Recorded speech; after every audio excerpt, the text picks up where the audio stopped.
What's up? My name's Timur, and this is LA Woodshed. My name is Gaza. And I am Gabriel. And today we're going to talk about our boy Gabe. We're about to do my least favorite thing, which is talking about myself. All right, man. Well, That's a lie. This guy's always talking about himself. I can't get him to not talk about him. I'm just kidding. He's actually a very wonderful individual. No, I'm not. all right. Well, let's do the bio, man. I mean, so like, where are you from originally? I know the answer. I'm sure they would like to hear. I have no idea, so please Well, tell me. I was born in Northern California in a small town called Chico. Oh, I didn't know that. Wait. You want to know? Yeah, exactly. You want to know? I was trying to be funny, but I actually didn't know that about you. I thought you were like always a LA boy. No, I didn't. I moved to LA when I was 14, but we'll get there. Go. Okay. So I was born in Chico. Chico has a CSU. That's like its biggest thing. It also is the town where the Sublime singer died. Oh, I didn't know that. Yeah, the Sublime singer. Bradley Knowles. Yeah, the Sublime singer got heroin in Orville, which is like one city, like 20 miles outside of Chico, and then shot up a bunch of heroin in the car ride to Chico. He was going to perform in Chico because it's like a 100,000 person town. So it's like someplace Sublime would go to. It's small, but it's like there's venues. And he overdosed in the van on the way to Chico, and they took him to Enloe, which is like where the hospital I was born at. Oh shit. And probably around the same time, I don't know exactly what year that guy died. Wheeling him in when you were getting wheeled out. Probably, yeah. So, yeah, that's Chico. So I lived there. I grew up there.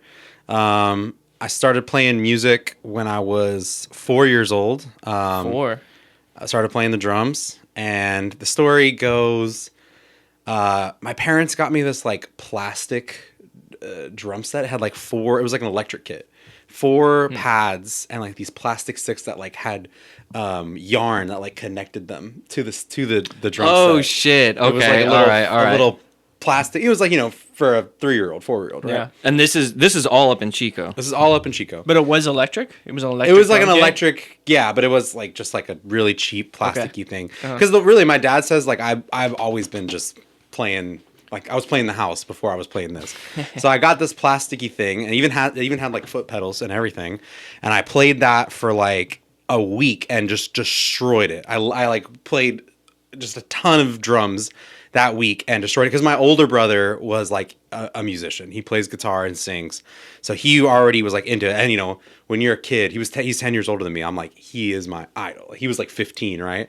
And I'm like, this is the coolest guy ever. I want to be just like him. So we started playing music together, and he was showing me some stuff that he knew on drums. And anyways, I destroy it in a week, and like literally like the whole thing like broke in half.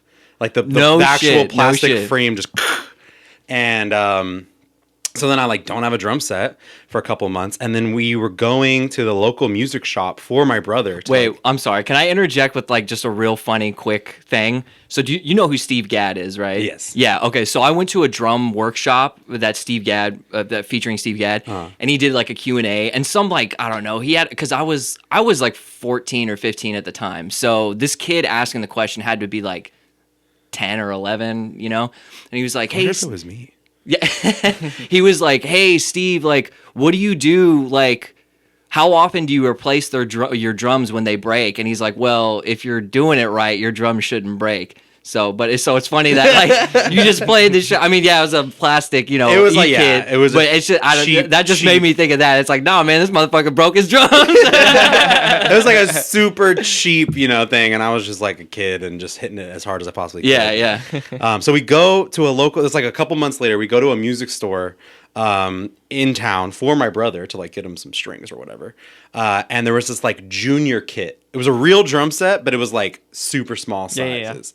Like it kind of in the middle of the store, and I like sit down and I'm like, Dad, look at me, and I like click my sticks together because I had seen that somewhere. I was like, click, blah, and I just was slamming everything, and then the guy like basically let us have the junior drum set. Like I think my dad gave him like $50 for it. Like no shit. And it was like a brand new. Just from your performance, he was like, all right, that kid should be playing drums. Yeah, basically. Yeah, that's fucking cool. That's we just dope. hooked it up. Yeah.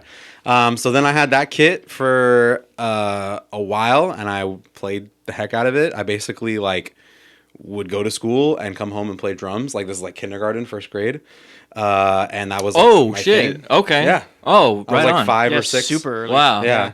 And I was like, Quick question. So you said your brother was musical. Like, are your parents musical? my grow parents up in a not musical really. family? So my dad loves music, and we'll interview him, but he's basically seen everyone. Like there's very few artists you could name, like especially from like 60s, 70s, and 80s that he hasn't seen. Really? Dude, has he seen The Last Days of Humanity? I don't band? know. That's a good question. The band, not the event. I've never heard of that. But he's seen, he was like a Deadhead. He followed. That was a joke. He probably had. Yeah, Yeah, he probably had. He was a Deadhead. He followed the Dead around for a long time, the Grateful Dead, and he's seen Sammy Hagar. He's seen the Beatles. He's seen just like you name Damn. it. He's seen them, and so he was really into music, and he kind of imparted that on me. Like he said even when I was in the womb, he'd like put headphones on my mom's stomach. That's dope. That's like, pretty cool. He was man. like really pushing music on me, but he doesn't actually play any instrument. Just manifested you into. He's a like musical. he's your own personal Rick Rubin. Who's Rick Rubin? Rick Rubin's You know who Rick Rubin is? Producer. Like he's a the producer. He's a pretty Okay. big producer. Yeah, he produced like Beastie Boys. Beastie Boys. He did Johnny Cash's acoustic album before he died. Okay, And, okay. Didn't he like found Run Death- DMC's, all the Did he- Slayer stuff. Found Death Row. No, Death Row is Dr. Dre. Okay. He I think it's American Okay. is his record label. Danzig, he's done, like metal, rock, all that shit. Chili heard of him. That's Peppers. cool. Yeah, you should look him up. I'll look him up. But he doesn't play instruments either. He knows nothing Music, about right. music. But dude, everything he's got the Midas touch. You know what I mean? Like every record that he works on is just fucking phenomenal. Yeah, it's true. I guarantee you listen to a couple records that have been produced by Rick Sure, Rubin. sure, yeah, with all those names you just mentioned. But that's sure. like your dad. Like he's your Yeah. own personal Rick Rubin. Yeah, he basically is just like really into music, loves music, and basically just imparted that on me. My mom, like kind of same thing, like sang in some choirs, played a little piano, like never took it super serious. My grandfather was a violinist. I actually have his violin over here in the corner. Is it a Stradivarius? It is a very nice violin. It is not a Stradivarius. It's an Austrian violin that he literally bought in Austria, like off of a street performer. Dude, hell in yeah. like the 50s. I feel like And- if you were going to get a quality violin, Austria would be the place. I Yeah. don't know why, but that just sounds right, That right? does sound right. Well, I got it appraised recently, and apparently the violin's worth like maybe $500. Like it's actually not that valuable of a violin, but his bow is worth like $3,000. What? The How does bow- that work? The bow is like a super nice bow, like Dude, that's very crazy. high quality. Yeah, That's crazy. The It's guy like- tried to get me to sell it to him in his The shop. straight It's like- stick. Hey, your Aston Martin isn't worth shit, but the dial that adjusts the AC is actually worth like $500,000. It's more like the key. Yeah, or the Yeah. key. Yeah. Yeah. Yeah, exactly. It's like your pick is what's valuable. Right, yeah. Not your guitar. But anyways, so yeah, I have his violin. It's in that black case right there, and we'll throw some pictures in. And I've played it. I'm actually learning. I'm teaching violin currently, so I'm like practicing on it all the time. Do you know how to play a violin, or I can- Are you self-teaching yourself? I can hang. I can hang. Dude, hell yeah. Violin's actually not that bad coming from guitar. It's Yeah. but that bow, easier- man, making that yeah, bow the not, bow is not trash. squeak is fucking hard. Well, it's not. There's some tricks. I'm There's some sure. tricks. Yeah. Keeping the strings clean is very important. Okay. If you get It's any, the angle too. Like I remember my Yeah, the sister. angle, my yeah. sister played violin. I play guitar, and I tried to pick it up. And left hand's fine. It's just Yeah. the fractions are still the same, but that bow is just. Yeah, the it's bow is hard. Getting the timing with the bow is very awkward. Yeah, but keeping the strings clean, like if any rosin builds up on the strings, that's squeak city. So you got to just keep your strings clean of rosin and only have rosin on the bow. And then obviously since there's rosin on the bow, it gets on the strings. You got to kind of keep cleaning the strings over and over again. I played violin when I was in elementary school for 3 or 4 years. And he started us off that's a whole funny story without the actually. bow? Yeah, without the bow, we had too. to learn row your boat by plucking. You know what I mean? And Pizzicato. yep, exactly. Yeah, and then, but yeah, I remember when I did start using the bow, having to like clean the violin. Like that was Yeah. one thing. My music teacher was pretty strict about that. Yeah, no, because it just becomes a sticky mess. Like the rosin is so sticky, like, and that's the point of it, is that it makes the bow sticky so that it kind of grips the string and like keeps gripping it, and that's what makes the string vibrate. but the rosin will just get anywhere. So rosin is just goo you put on? Yeah, it's similar to like tree sap. I think Okay. it actually is tree sap. Resin. Yeah. Yeah, exactly. Exactly. Yeah. It's like tree sap that's like dried. It's like, yeah, well, you just said it. It's supposed to like create friction, you know, yeah. Yeah. And it's good for other things because, for instance, the tuners on a violin are just friction tuners. They're not geared. Right. Like all the tuners on all of our guitars are geared tuners, right? Where you turn the thing, turns a gear that just tightens it or loosens it, right? This is literally just a peg of wood into a hole that is friction fit in there. It's the same thing with sitars, actually. I have an horrible. oud at home. Yeah, and they use exactly. the exact A lot same of thing. classical Yeah. instruments. Yeah. It's just It is hard. You have to like pull it out and then like twist it. So what I do is I put rosin on the peg as I like shove it in there there, you go. and the Yeah. rosin kind of like sticks it. got it. Yeah. So anyways, grandfather played violin. He played his whole life. He But was- other than that, that's like very that's accomplished. your only like immediate family that plays music. yeah, my brother. Your brother yeah. and your brother. Yeah. So That's it pretty skipped much a generation. It skipped a generation, yeah. For sure. I mean, like a couple people played guitar in my family, like, just here and there. Everyone has a cousin who plays guitar, right? Right. But but no, nobody was like taking it serious other than my grandfather who played his whole life and then my older brother. So anyways, eventually down the road, I kind of grew out of the junior kit as I grew up and got like a kind of a full size, cheap kit and like practiced on that a lot. My days would literally be like going to school, riding my bike, because you would ride your bike everywhere in Chico. It's a very rider friendly, like cycling friendly town. So I'd ride my bike to school, ride home, and then play for like 4 or 5 hours after school every day. And then the weekends I would just drum all day long. Man, Got those were the cops days, called on us dude. all the time. Yup. And it was funny because like as I progressed, like I'd start off, my parents completely soundproofed my room. So I was just about to ask that because Yes. like how did your parents deal with a fucking first First grader drummer just slamming, So they completely soundproofed my room at first with like, because when we had bought our house, there was like carpet. So they tore the carpets out and then put all of the carpets like hung off my walls. Oh, okay. Yeah, that makes sense. Yeah. And like shoved my drums into the corner and then build me like a little carpet like cage. Like, just because there was so much, it was like the whole house was carpeted. So they tore all the carpet out and put it all in my room and like carpeted me into my room to practice. Dude, hell yeah. But as I got better, slowly the carpet cage would come down and then my drums would get pulled out of the corner and turned around. And then eventually my drums ended up in the garage. And my dad would be like working in the garage while I'm drumming. You know what I mean? And then, down the line, I think it was like my 10th birthday or 11th birthday, they bought me like a real nice professional drum set. It was probably like $500, but it was like it was used, but it was super nice. It was this company called Peace Drums and Percussion. And it was like a gold sparkly drum set that I had until like college. It's not this kit. It was before this kit. This was... I was taking a look to see because I know it's yellow out of the side. I'm like, that's not that one. No, is it? this Yeah. one I got on my 18th birthday. So that little one lasted you that whole time? No, so I had the junior one, and then I grew into like a sound percussion full size kit, but it was like a cheap like entry level one. And I played. So the junior probably lasted me till I was like 7, 8, somewhere around there. I kind of got big fast. And then when around my 10th, I think for my 10th birthday, like it was a birthday gift, my parents bought me like a full size professional drum set. It was like real maple, like gold, sparkly, Nice. very nicely done. Do you remember what the brand was? Piece. Oh, Peace. Oh, that was a Piece drums kit. and Okay, percussion. yeah. And that's very important for the story because it had a DW head on the front and it was a Piece drum set. So my dad, being my manager, calls Piece up, who was still a very active company, and said, "Hey, I have this 10-year-old drummer who's really good, who's playing one of your drum sets, and it has a DW head on it. Like, do you want to send us a Piece drum head so we can kind of rep your company?" And they're like, "Well, we could, but we'd have to endorse you." So my That's dad dope. sends in like a bunch of videos of me playing, and they endorsed me.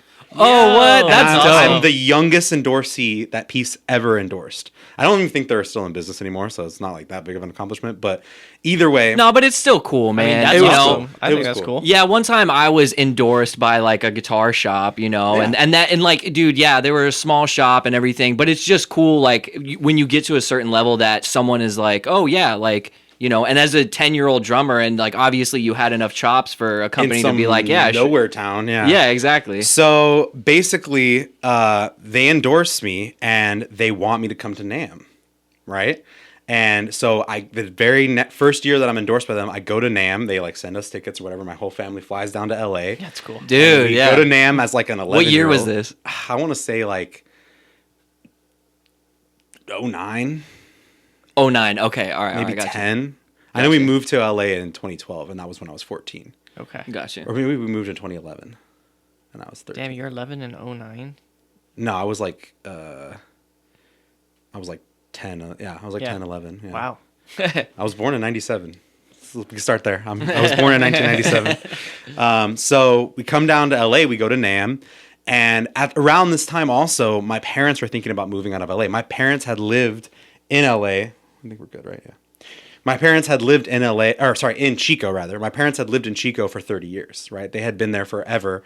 My mom was like completely maxed out in her job, like at the top of the level.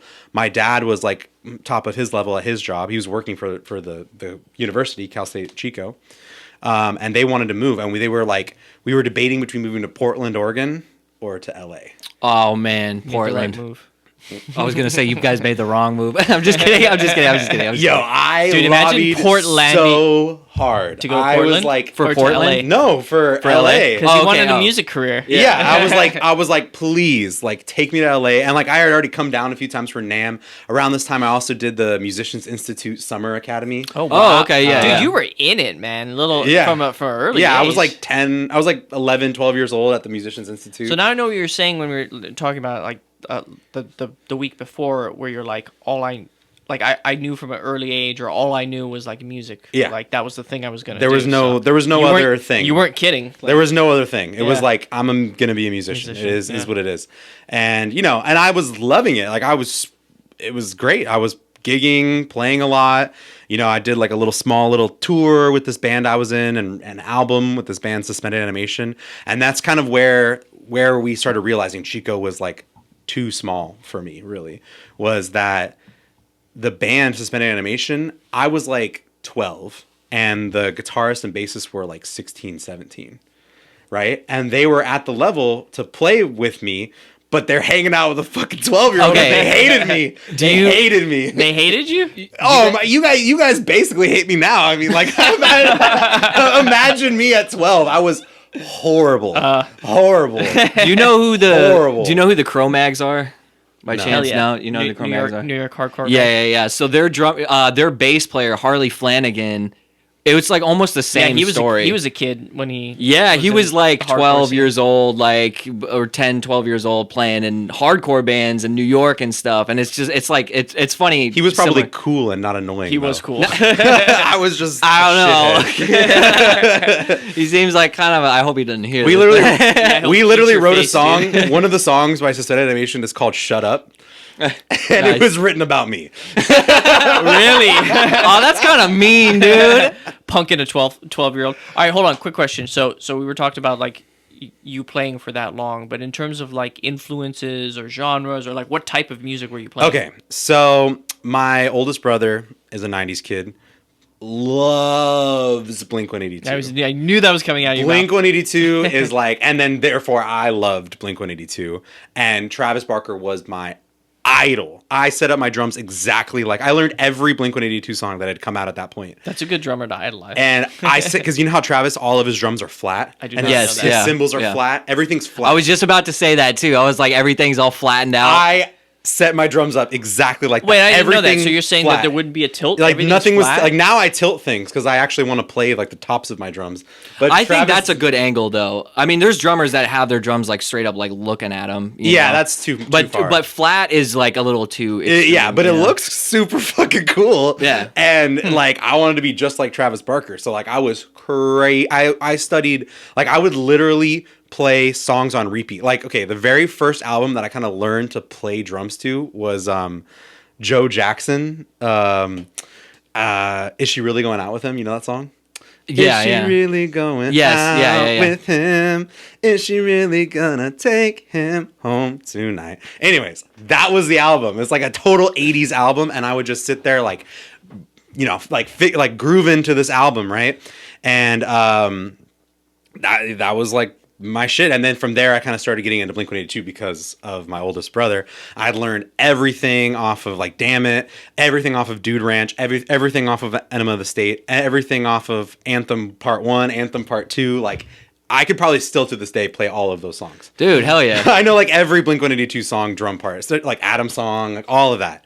All of that. I was super, super, super into Pop punk. Blink-182, pop punk. Green Day. I could play any Green Day song.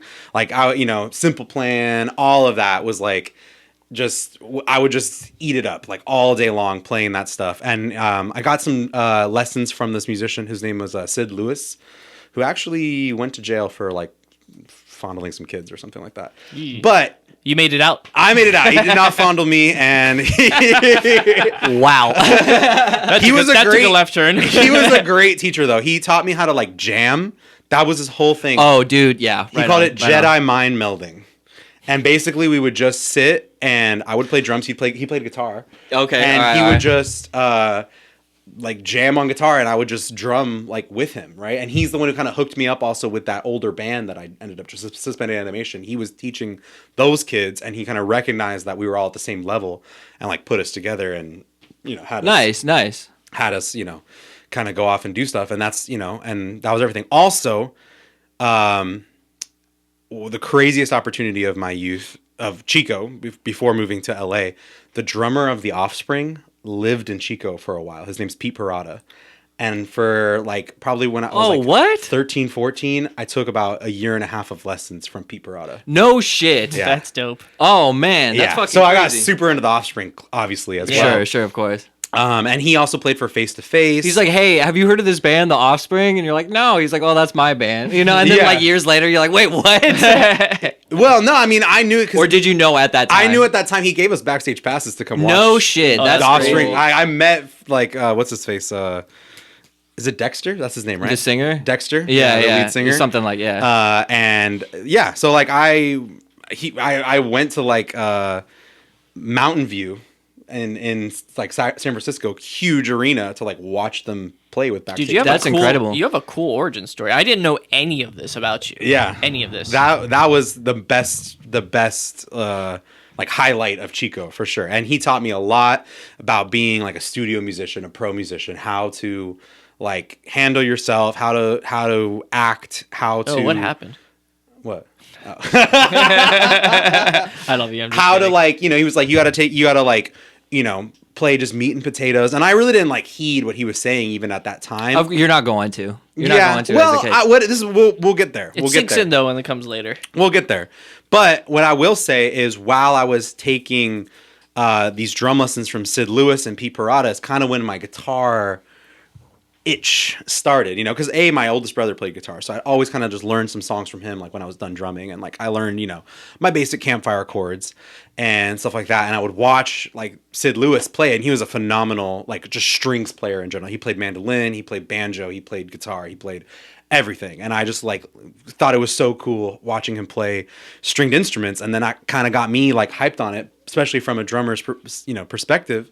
And that kind of built and built and built. And then, well, okay, we'll get there. I'm trying to like get everything out of Chico before I move to when we move to LA. So yeah, I think that's pretty much it. We did the Musicians Institute. We kind of figured out that I was like too big for Chico. There was like no musicians for me to play with. They shut down the music program at the high school that I was gonna go to, Chico High. Oh, yeah. So there was no music for me to do in high school. And even in middle school, it was like not that great. This was like 7th, 8th grade. So in the middle of 8th grade, this is like January of my 8th grade year, which was I think 2012. I'm pretty sure January of 2012. We moved down and we moved to Silver Lake. In Oh, LA. okay. All right. We moved straight to Silver Lake. How was that?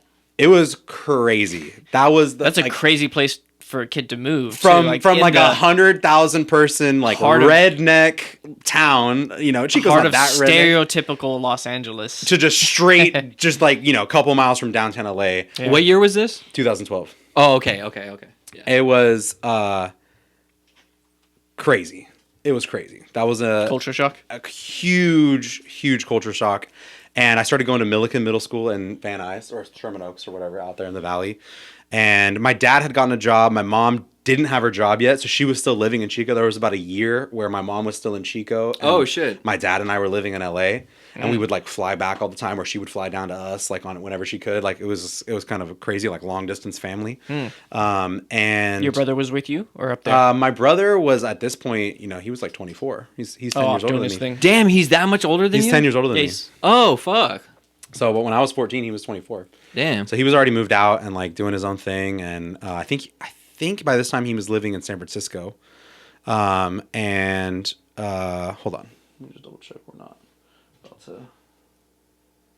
Okay, yeah, we're good. So we moved down here. I start going to Milliken Middle School, which has a great music like academy for middle school, and I would play in the jazz band and the percussion ensemble and all the stuff like that. And then we were looking for a place to buy, and we kind of were looking into high schools because we wanted to buy a house that was like close to the high school I was going to go to, and we found Hamilton High. Yeah, yep. Which is very well known for their jazz program. So we decided I was going to go there. We bought a house like very near Hamilton High. And at this point, my mom got her job working for downtown LA mental health. She's a psychiatric nurse practitioner. So she got her job and finally moved. We moved into this house in West LA. And yeah, like I started going to Hamilton and, you know, was going to high school and playing music and all this craziness. And then, so then there's a whole crazy story that went down to Hamilton that I don't think either of you know about. I don't. Dude, it's funny though, because I almost went to Hamilton. That's a whole long story that I will never share on this podcast, but Ooh. yeah.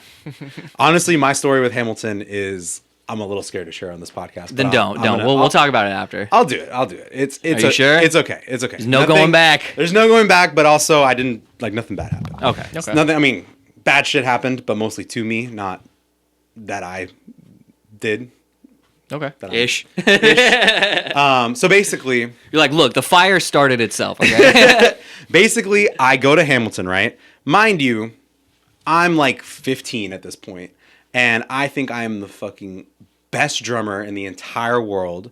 That I am like just so full of myself. You gotta open both doors to let my head in. Oh my God. Like I'm like the coolest fucking kid, right? Like I'm horrible. Like just like thinking about how I used to act back then is so cringy to me. Like I was so Sure. Yeah. Well, you were what, 15 then? I was 15, Yeah. right? 14, 15. Yeah, like just turned 15. So I mean, at least. Yeah. Never mind.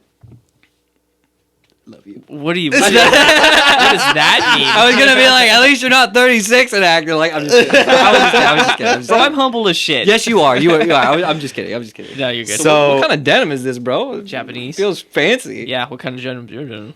You know, Target. 80% 80% synthetic.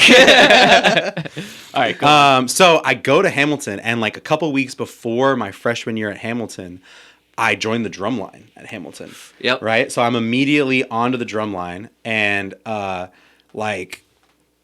you know, obviously one of their star players, because I'd already been playing drums for like 10 years at this point. So I'm immediately like lead tenor player. I didn't know how to play traditional at that point, so I couldn't play snare, but I was playing tenors, right? And I would just play tenors. They have tenors for Drum line. drums? Yeah, it's like they call them quads sometimes, or quints. They're like 5 drum. That's what my sister used to play, was the quads. Yeah. Yeah. We- And the they- cymbals. Yeah, they call them quads or quints, but the generic term is just tenors, which just means like that type of drum. They're higher pitched. Yeah, they're higher pitched. They're like toms. They're very similar to toms. So basically, I was like the tom player, right? The tenor player. And so like I was like on the drum line, right? And I'm like a freshman. Everybody else on the drum line is like juniors and seniors, right? And we're going to like all the football games, all the away games, getting super close to the cheerleaders. All the cheerleaders would have dances to our cadences, our drumline songs. And when we would go to away games, it'd be like all the football players on one bus, cheerleaders and drumline on the other bus. Okay. And you thought you were Nick Cannon on there, huh? Yes, I kind of was like. So I got really close with a lot of cheerleaders, and I ended up. This is where things go south. I ended up sleeping with one of the cheerleaders. Lost my virginity on campus. Very bad choice. And this was like late at night, like after one of these football games, right? And we kind of did this a few times, and then I kind of decided like I didn't want to keep doing that, and I wanted to just like end things. And I didn't find this out until much later, but she was in a really bad place in her life where she was actually being abused, by her uncle, like separately, and she had it in her mind that I was going to somehow take her out of that, and that us sleeping together was going to somehow like change her situation. So she basically comes to me and says like, I love you, like don't leave me, stay with me, like, and I'm like, no, like, damn, I want to move on, like I'm over this, like you were cool, but like I'm and like I was kind of fucked up about it because I was a kids, man. I was very shitty. And anyways, she, I want to make it very clear, everything we did together was consensual, very much so. I already know what this is. She was a junior, I was a freshman, right? And anyways, after we broke up, I told her we weren't going to be together, and I made it very clear that we were not going to be together. She had been spreading rumors about me or whatever. I was like, we're not doing that. Like, this is over. She went to my jazz band director, who was a fucking asshole in his own right, like just a horrible human being who was like a kid still in fucking high school. What was his name? Jim Fosha. I'm not actually afraid to fucking roast that guy. I know about him. He's a horrible, really? horrible individual. Oh wow, reputation gets around. He's a horrible, horrible individual. Well, fuck you, Jim Fosha. He literally like is a high school student. He was like 40 years old. Yeah. So I don't know him personally, but I know of him. Damn, yeah, he's terrible. Yeah, for sure. So she goes to Jim Fosha and says Gabe raped me. And like, forced me to have sex with him and and just trying to basically fuck me over. And, and granted, I was a fucking dick in his band. Like I wasn't a great kid and I was sure I was super fucking annoying.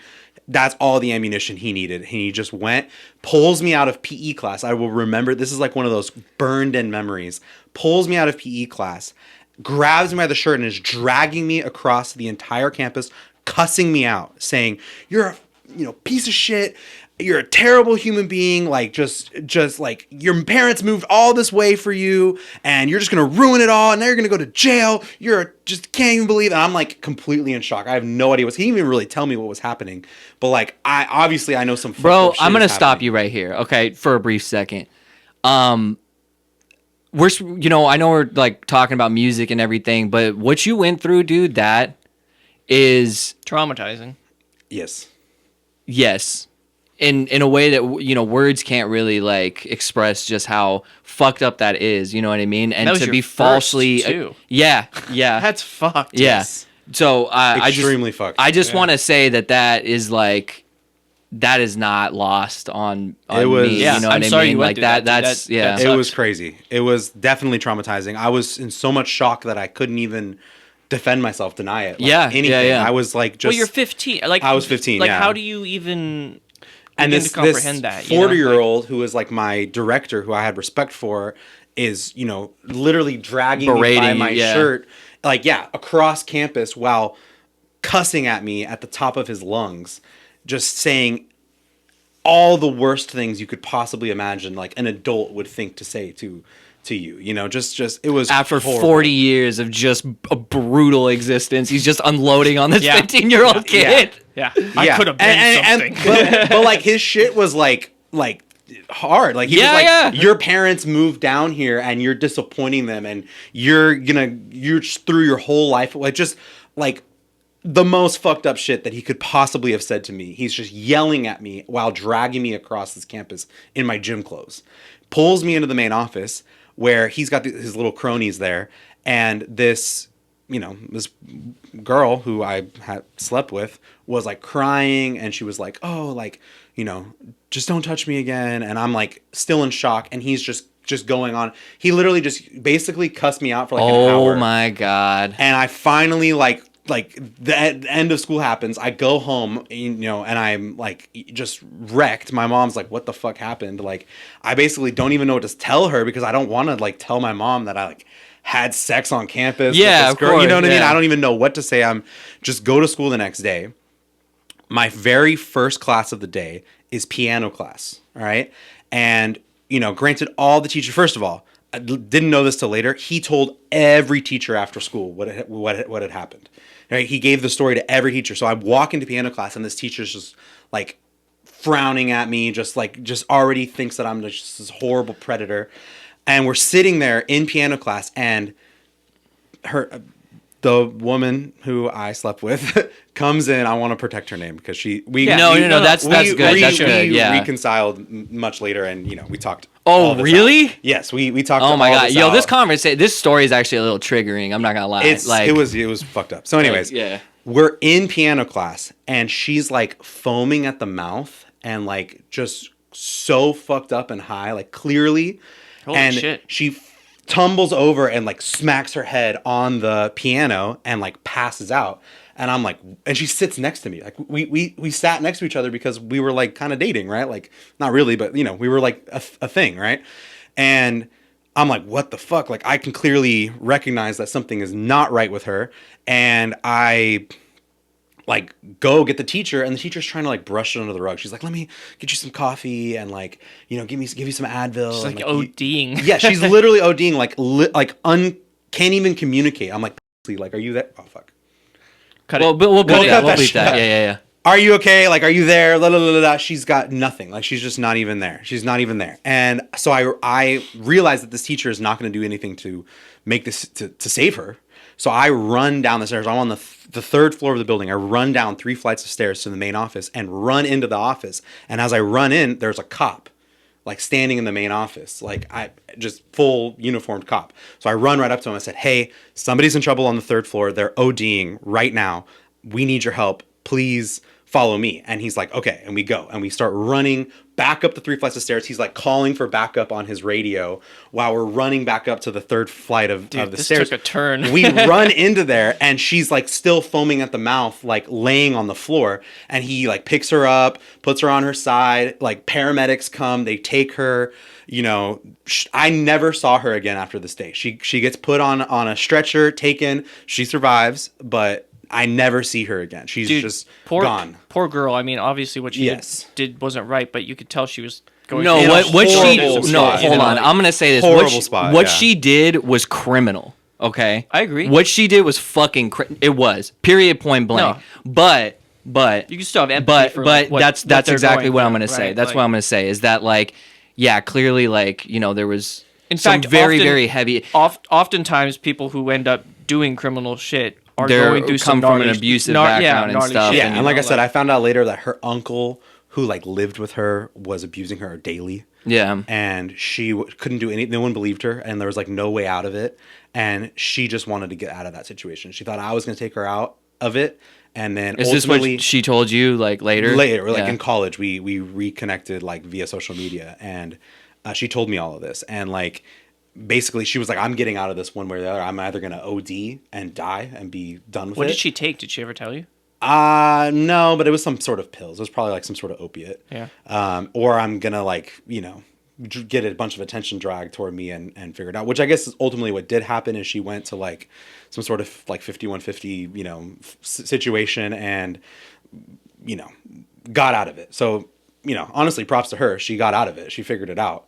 I mean, not probably the best way, but she was 17, right? She was 16, 17. So like, it's not like she has the most, adult brain power to figure all this out either.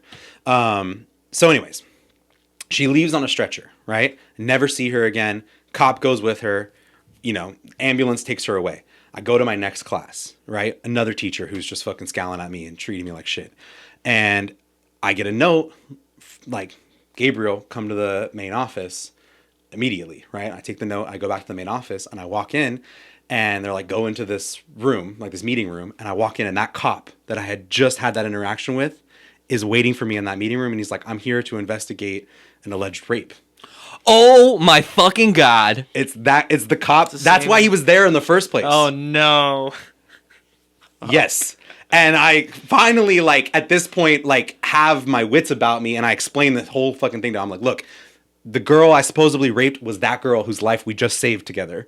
Like, I didn't do this. Like, you know, there's no shot. I finally, like, had found, like, I think in the 24 hours, I had found, like, text messages. Okay, good. And, like, Yeah, a whole yeah, bunch yeah. of other evidence, and I, like, showed it all to him, and he basically, like, made it all go away. He believed me. He saw the evidence. He didn't end up like filing anything, you know, and it all went away. She got the help that she needed eventually.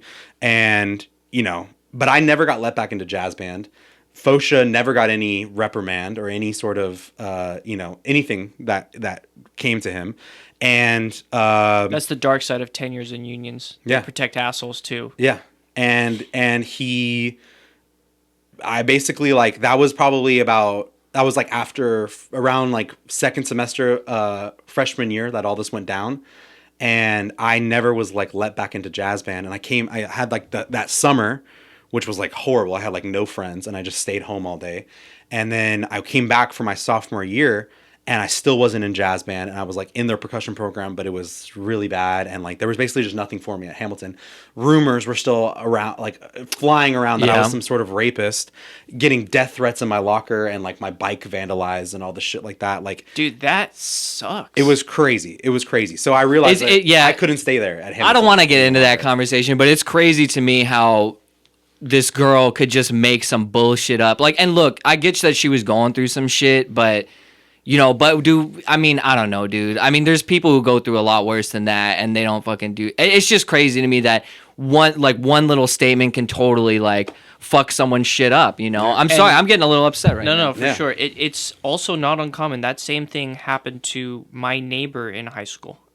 We don't have to go down the whole route, but pretty much exactly the same thing. Yeah. Yeah, and It it's can just, happen. and it's like, you know, what Fosha was saying to you, like, oh, your whole life, blah, blah, blah. And it's like, no, dude, this wasn't my life. You know what I mean? It's literally just that's really unfortunate, man. I'm Well, sorry and to it hear made that. me realize that like reputation is everything. Yeah, yeah, Like yeah, I yeah. think if something similar happened to me today, people know me and they know my reputation. They Yeah. know that I would never do that. Sure. So like that accusation wouldn't go as far as it did back then when I was a fucking horrible asshole. Yeah. Like It's I wasn't- easier to blame. I was an asshole in my It own also right. shows you know? the power of. But that doesn't deserve what no, happened, you know. But I learned a very But you- valuable yeah, lesson yeah. from it. It shows you the power of the court of public opinion too. You Yeah. didn't Yeah. get charged with anything, yet still the people around you treated you as if you did what Yeah. they said you I had did. no you know? friends.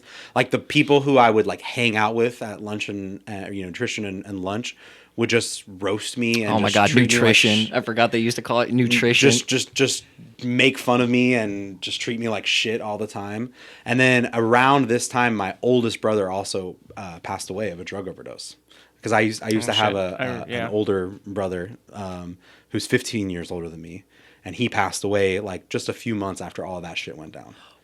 Dude, I had Yeah. no fucking This was idea. the darkest year of my life by far. This is 2012. Holy shit, man. And it was fucking crazy. It was fucking crazy. And I remember like I left because when he passed away, I left for like a week to go up to, he was living in San Francisco at the time, and like, go to his funeral. And, I was out of school for a week, and I came back a week later, and people were like, oh, like, where were you? And I was like, my oldest brother passed away. And they're like, bullshit. Like, where really were you? That's like, nobody a cool believed response. me. Cool response. Yeah, it was crazy. So anyways, after first semester, I realized I cannot stay at Hamilton. Like, I'm not going to be getting back into jazz band, nor do I really want to. Right. With this asshole Fosha. And musically, it's not going to work out for me. I have no friends. I have no community. Like, this is not sustainable. So we start looking into alternatives, and we look at two different schools. Actually, a friend of mine, one of the few friends I had at Hamilton, actually also switched to this brand new school in downtown LA called VAPA, Ramon C. Cortina's School of Visual and Performing Arts, called VAPA. And I was like, let's go check it out. Is that Cooper? No, it was this other girl, Lane, who I don't even talk to anymore, but like we were friends, and she was switching there. She told me about it. We went and checked it out. And I was also checking out Loxa, which is another like big I know Loxa. performance high school.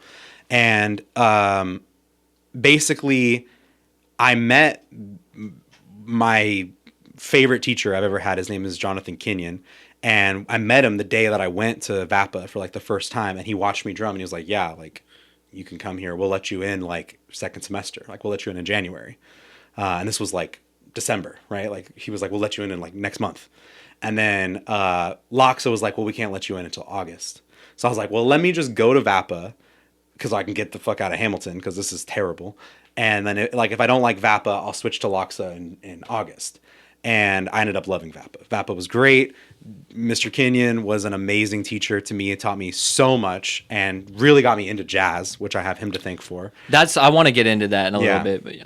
And then, I just had so much performance opportunities, met friends. That's where I met Cooper, who's still my friend to this day, and Michael, who's still my friend to this day.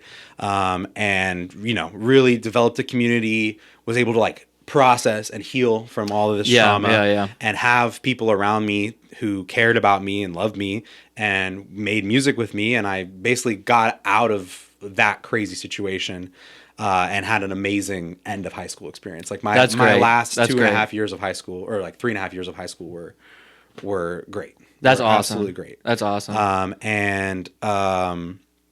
So if you don't mind me asking, so there's a lot that just happened. That right? was crazy. And again, dude, I just want to say, man, I'm sorry that you know you had to go through that. I mean, it's not something a child, or not a child, but a young man should ever have to go through. It was my growing up. Yeah, it took me from a boy to a man. It forms you. You know what I mean? From a boy to a man, for sure. But kind of switching back to the other side of stuff. So you moved from Chico to Los Angeles. You were playing pop punk. You were, drumming with the Offspring. And all this.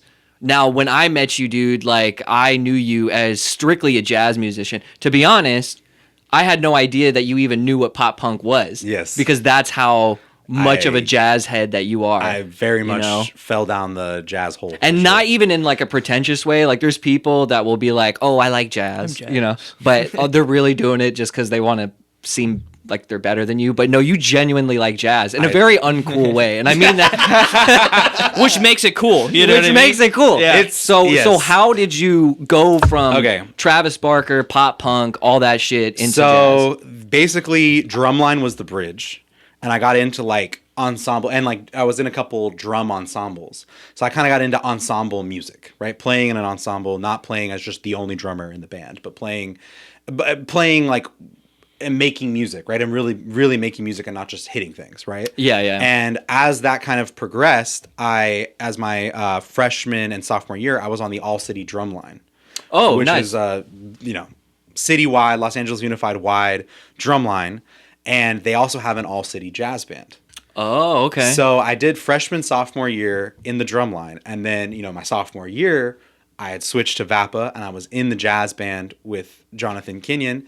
And he taught me so much about playing jazz. And, I was reluctant. I definitely, wish now that I had learned more from him, But, I was playing in the jazz band and doing well. And we won a bunch of awards. I was like, this is pretty cool. We went competition, it was a very prestigious program to be in, and that kind of got me into it. And then my junior year rolled around, and Mr. Kenyon recommended me because you had to be recommended into the All City program, and I tried out and I got into the All City Jazz. They already knew me. I already been marching for them for 2 years, so they're like, oh, Gabe, yeah, you want to be in a jazz band now? All right, well, let's see what you got. And I got in, and then from there I started studying with J.B. Dias, who's an amazing jazz educator who works for the Thelonious Monk Institute. Actually, they just changed their name.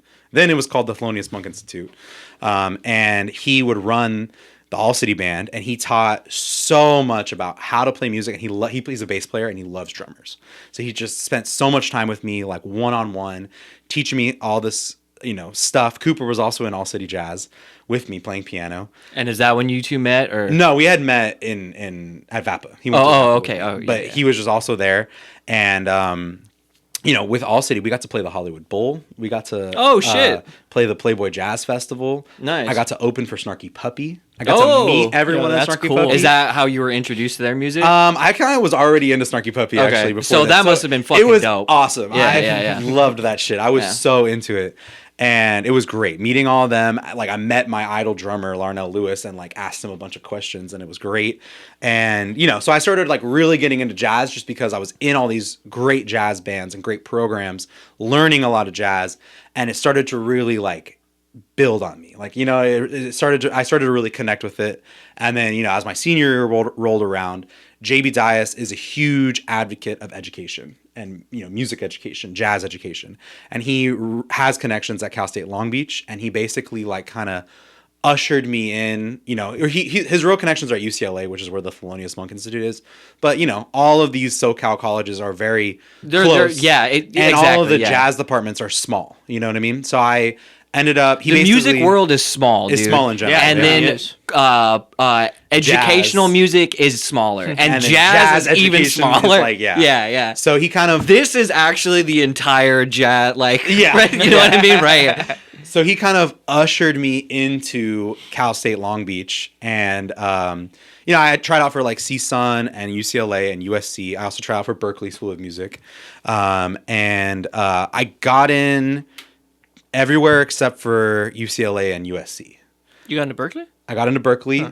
I got a $50,000 scholarship. Ooh. And I still couldn't afford to go. To Berklee? To Berklee, wow. Yeah. Because to go to Berklee is like around $90,000 a year. A year? Yes. If you're going to live in Boston, like including... It's expensive. Including room and board. Yeah. Because it's around $60,000 in tuition alone.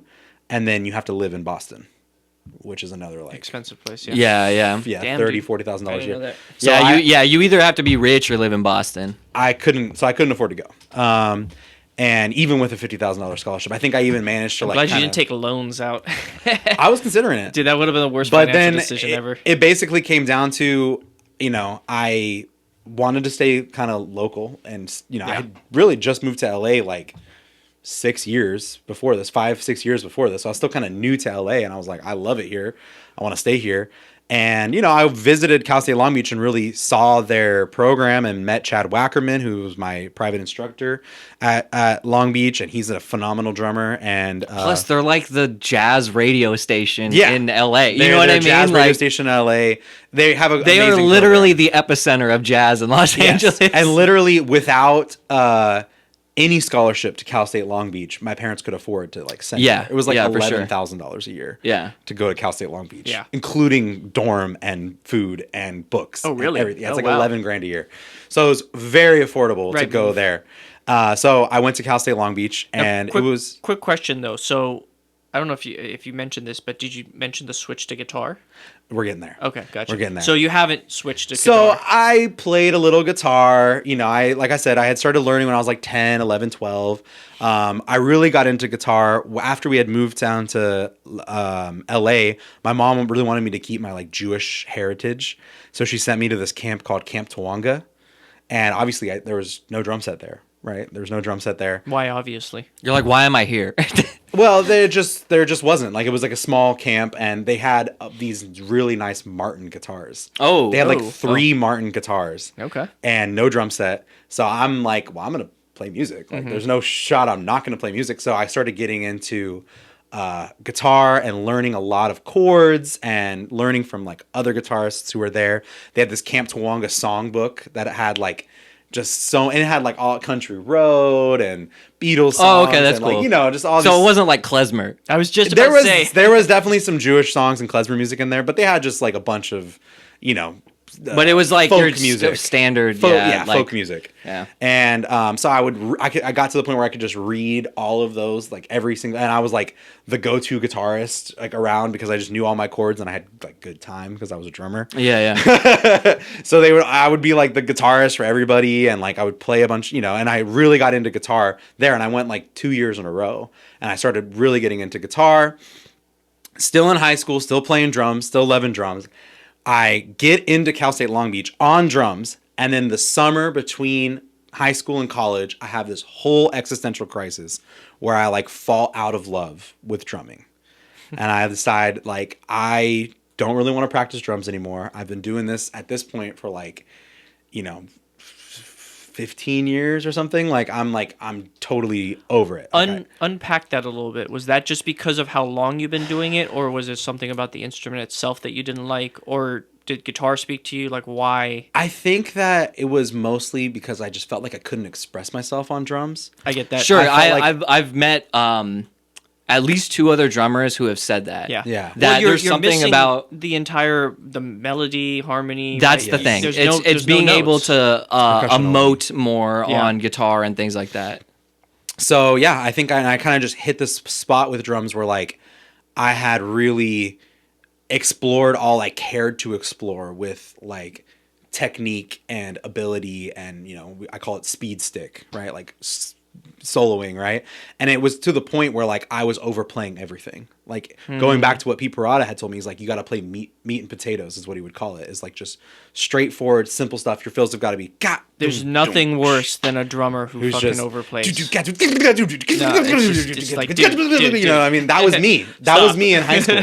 That was me in high school, right? And it was to the point where like I could do it and I wanted to express myself all the time, but it wasn't. And I just, people would constantly say you're playing too much or it's not. And I was like, well, I want to say something. I want to do something, you know? I get it. Makes And sense. I just kind of hit this wall where it's like, well, if I can't like get any better at drums in a way that people care about, I've already like reached this kind of like peak of where getting more able on the drums is not going to make me a better drummer. Like I need to be a better musician. You know what I mean? Yeah. I can't just keep leveling up drums. I need to level up my That actually overall sounds like a musicianship. smart reason to switch then, because you're noticing. Yeah. You're noticing all of that energy is being pushed into something that it's not right for the instrument. Yeah. And you need another outlet for that. So I like basically stopped really playing all music, drums included. All right, that part's not good. And all summer, and I was just like partying that whole summer between, high school and college. And when you get to college, they like re-audition you.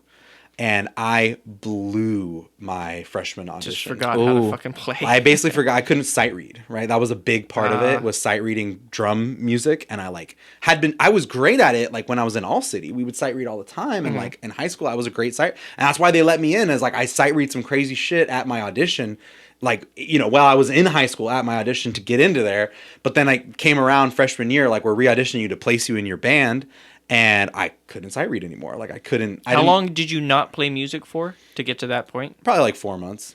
Oh wow, it deteriorated that quickly. Yeah. Okay. If you don't play music for 4 months, you suck. Yeah, dude, it'll come back. I mean, You gotta play. I guess every day. especially for like sight reading and stuff like that. You gotta like, play every day. when I You record, gotta play every day. when I record a record and I'm doing like guttural vocals or like screaming vocals or whatever, I have to because I don't do it every day anymore. You know what I mean? I don't do it every month even anymore. Yeah. So I usually have to train myself back up to it. Now it does come back, because I guess whatever muscles Well, but are that's there. your body though. Like No, but understand it's still that. technique. I'm just saying, you know what I mean? But I will easily forget that, and I have to kind of reteach myself. And honestly, same thing with guitar too. It's like you try to rip a solo, like a super shreddy solo after not playing for a couple months. It's like, oh shit, my fingers didn't used to do that. Yeah, Why are they they'll so move stiff? yeah. You know what I mean? Yeah. Yeah. So I basically just wasn't playing music, was in the lowest jazz band that he could possibly put me in, and was just kind of like, am I going to continue college at a music school where I don't even want to play music anymore? And during this time, Michael, my high school friend, was borrowing my Crafter, which was the acoustic guitar I used to have here. I just gave it to my brother for Christmas, and he was borrowing it. And we had traded some. Oh yeah, it's gone. Yeah, I gave it to my brother. We had traded some studio monitors, some JBLs, and I was loving the studio monitors. I was partying in my dorm room every fucking day with these JBLs and having a great time. And my parents were actually you got to get that guitar back. You got to get your Crafter back. Get it back from him. You need to get it back. So I finally reached out to Michael. I was like, hey, let's trade back. I'll give you your JBLs back, and I need my acoustic guitar back. And so as a gift for me letting him borrow it, he got it set up. He got the whole guitar worked on, set up, playing amazing. And then I go and I get it back from him, and he teaches me how to play Isn't She Lovely Oh, okay. on guitar. And kind of re-sparks that spark of hey, you can do it. And I already kind of had been playing guitar and was sort of into it. And then I just I don't know what it was about learning Isn't She Lovely. I got so hooked. It was hook, line, and sinker.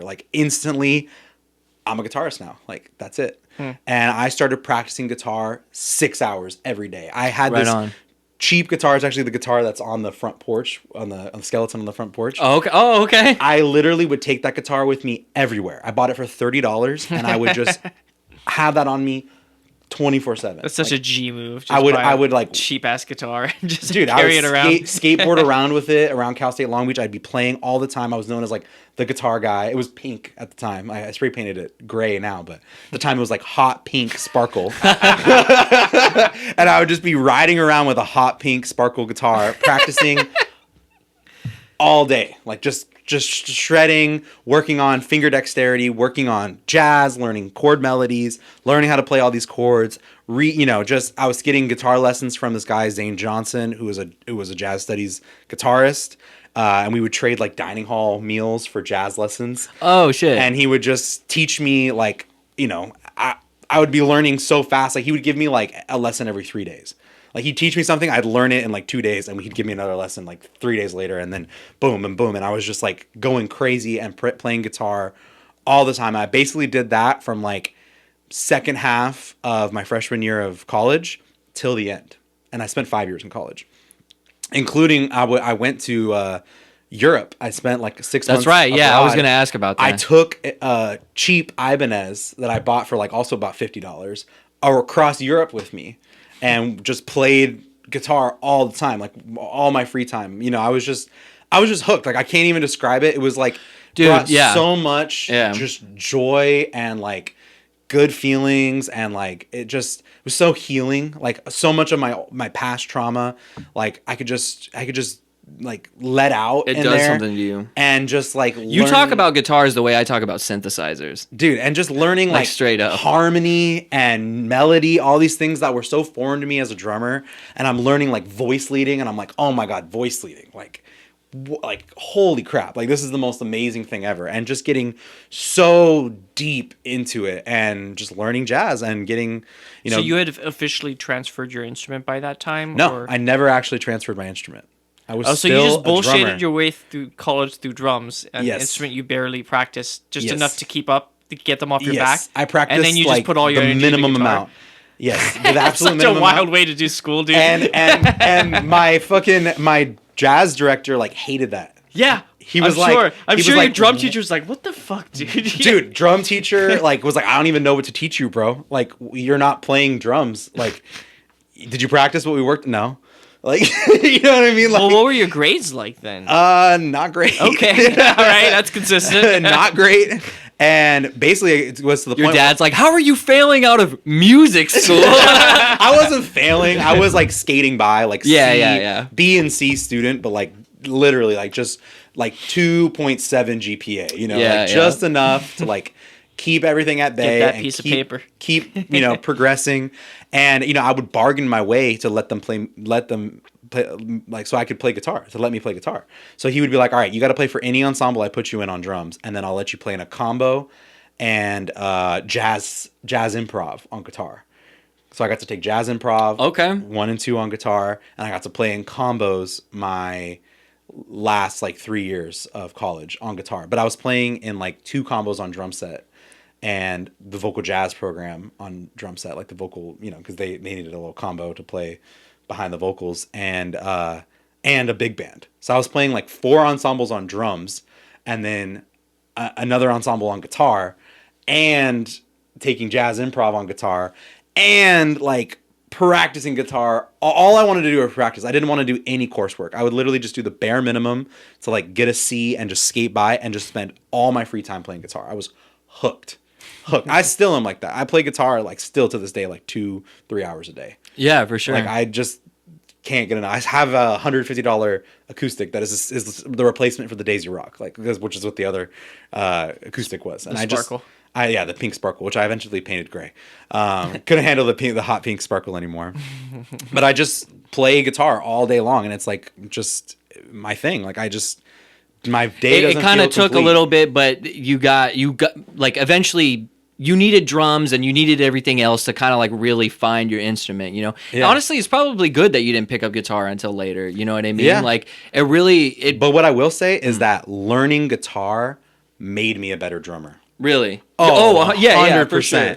being like don't feel the need to like express myself overplay. constantly. Yeah. And like I've played with drummers as a guitarist, so I know what I want from a drummer. Yeah, you're on the Right. other side. as a guitarist, so like I know what to give a guitarist or a bassist or a singer. You know what I mean? And I can like, and I'm just a better musician now. Like that's Yeah. ultimately what it was. My musicianship needed to rise so I could understand how drums fit into the bigger picture. Yeah, 100%. Whereas before I was just like so focused on drums, like I was like a horse with blinders on. I couldn't see like. Someone once told me forest for that the there's a green. difference between playing an instrument and playing music. Yes. You know, Yeah, and it's true. I Yes. agree with that. And like another statement that I used with clients all the fucking time is that sometimes it's about what you don't play. You know what I mean? Yes. 100%. Like you don't have to like pack every second in with, you know, fucking solos and blast beats or whatever, you know what I mean? Like Yeah. sometimes it's cool to just like Have some silence. yeah. I mean, yeah. It's like, because I think, you know, everyone wants to be a star when they play. You know what I mean? Everyone wants to be the number one person that the audience looks at or whatever. But sometimes it's better for like the singer to just stop singing. You know what I mean? For a second, you know, or the guitar player, like, dude, just let the bass and drums do their thing. You know what I mean? Like, And that's a crazy thing to learn and figure out. It's And- because it's counterintuitive to like playing, right? You know what I mean? It's like, Yeah. well, no, I learned how to play guitar so I can play all day every day. You know what I mean? But it's like, no, actually, don't play for a second. You Yeah. know, and that's playing music. You know what I mean? And so that's when I got super deep. You know, as you met me, I'm a total absolute jazz nut. So that was it. that was it. focal Basically, point, yeah. from like halfway through my freshman year of college, I just started practicing guitar. So it's only been like 7-8 years. So you had some exposure, like prior to like your senior year of high school, right? Because that's when that shift happened. I was like, I had played some. I knew my campfire chords. Yeah. I knew like a couple bar chords here and there. You know, I think I knew my pentatonic scale. So like I wasn't like And I mean, I wasn't a novice guitarist Right. going into getting hooked on guitar. I already like had some basics kind of down, but then I just was like, all right, I'm fucking doing this. Like Yeah. this is Yeah. this is my whole identity and whole life, and like I will be a guitarist. And I feel like honestly at this point, like my ability on both instruments is pretty equal. Like That's dope. I don't feel like I'm, for a while drums was always like better than guitar, but I feel like recently I've been practicing, obviously I kind of always have kept up with the practice, but like, recently I've been practicing even more because I've become this teacher and I have time to just practice all the time. And I do feel like my ability on drums and guitar are really evening out. And I hope to see a day where I'm like better guitarist than I am a drummer. oh yeah. You know what I mean? And, yeah. and it's like, yeah, it's just where my passion is. I love it. I have five electric guitars and one acoustic and bass. What's your favorite? Ooh, shit. That Well, that I Strat have is to really say nice. the Strat is really nice. But what I will say is that the one that my dad and I have built, That is a sentimental thing. Sentimental it's value. very sentimental and it plays amazing. And the tone that I can get from it is exactly what I want out of a guitar. See, It's- that's certain things that Very you designed. definitely can do with drums. You know what I mean? Like, I mean, there's a ton of drummers where I love like the sound or their tone of their drums, right? But like with guitar, you have a little more. Yeah, Yes. different level. Yeah, it's a different Yeah. level of like being able to kind of shape the sound that you want, you know? I mean, that's what I love about guitar, you know what I mean? That's what I love about amplifiers and shit like that is that like I'm not a very like how do I put this like nicely? A technical guitar player, you know what I mean? Like I was when I was younger, like fucking thrash metal and all that kind of stuff, but like now it's like I'm just like your average guitar player, you know what I mean? But what I love a lot about guitar and later in my life synthesizers is just the noises that you can make with them. You know what I mean? Like that's why I love pedals so much, like fuzz pedals and, bit crushing pedals and like all this kind of stuff, Yeah. So just to kind of like dovetail off what you're saying, it's like, yeah, that's where guitar does kind of have the leg up on drums, right? Like is that you can really shape your sound with a guitar, Yeah. It really is a color palette, Like It absolutely is. Yeah. Well, shall I play us out? Yeah. Is that it? Are we done, on man? time? We are Whoa, wait. Okay. 15 minutes over, actually. Oh, we are? Oh. Oh, okay. All right. Yeah, we should wrap it up. All right. Well, I mean, if you want to ask one final question. Well, I do. I just wanted to say, or I just wanted to ask, like, what you're working on now. So, like, what bands are you in? What are you working on now? Well, Just a quick plug. I'm in Effendi. I play drums for Timur over here. I'm making music with my wife. I'm also in a project called Neighborhood Soul Music. We play soul. I play at a gospel church every Sunday, which is a whole new avenue. Like I could talk so much more on like the difference preach, between bro. jazz and gospel and how We'll do that one of these days. Yeah, we can talk we'll more get about into that. it. Like, Anyway, I but feel I think this was a good intro to kind of get to know you and everything. I feel like gospel is like jazz with 70 more years of evolution. for sure. It's so similar to jazz in a lot of ways. Yeah. And yeah, I just play music as much as possible. I back up a lot of different artists. and if anybody wants to hire you, where would they reach out to you for? Well, you can reach out. My Instagram is Gabriel_Pi_Feldman. That's probably the best place to get in touch with me. I'm always on Instagram. So yeah, you can reach out. We'll put a little thing on the screen. Cool. And yeah, I love to play music. So let me know your project. I also, we didn't really talk about that side of my life, but I've also been mixing and mastering and doing recording projects since I was like 16. We got into some deep shit today, but Yeah. yeah, we'll touch on There's a lot. on There's all a that. lot. Yeah, But yeah. I've been doing recording stuff since I was like 16, recording my own drums and recording all this stuff like that. And now, obviously, this is my studio, and I have a lot of fun gear and do a lot of stuff. So. Well, give them a little taster. I only think it's appropriate to play the song Yeah. about me and the guitar. Yeah. Thanks for tuning in, guys. We'll see you guys next week or whenever the hell we release these things. I don't really know. That's not my job. it's Mondays. Mondays. We'll see you next Monday. It's Mondays. Play us out, Gabe.